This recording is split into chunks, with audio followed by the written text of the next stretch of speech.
യേശുക്രിസ്തു വാനമേഘങ്ങളിൽ പ്രത്യക്ഷപ്പെടുമ്പോൾ തൻ്റെ ചാരയ്ക്ക് സംവഹിക്കപ്പെടുമെന്നതാണ് ഓരോ ക്രിസ്തു ശിഷ്യൻ്റെയും പ്രത്യാശ.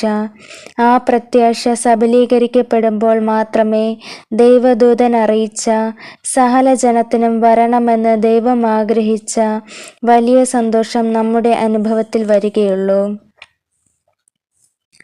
യേശുക്രിസ്തുവിൻ്റെ വാനമേഘ പ്രത്യക്ഷതയ്ക്ക് ഇനി അധികകാലമില്ല.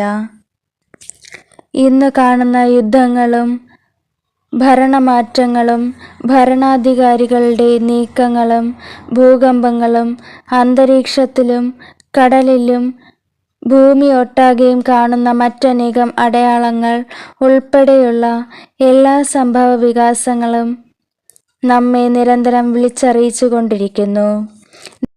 ദൈവകൃപയുടെ കാലഘട്ടത്തിൻ്റെ അന്ത്യത്തോട് നാം ഏറ്റവും അടുത്തു കഴിഞ്ഞു.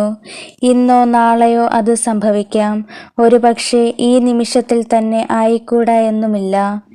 അതിനാൽ ഇടയന്മാരോട് ദൈവദൂതൻ അറിയിച്ച മഹാസന്തോഷം നമുക്ക് പാഴായി പോകാതിരിക്കേണ്ടതിനായി ഒരുങ്ങുവാൻ ഈ വർഷത്തെ ക്രിസ്തുമസ് നമുക്ക് പ്രചോദനമാകട്ടെ.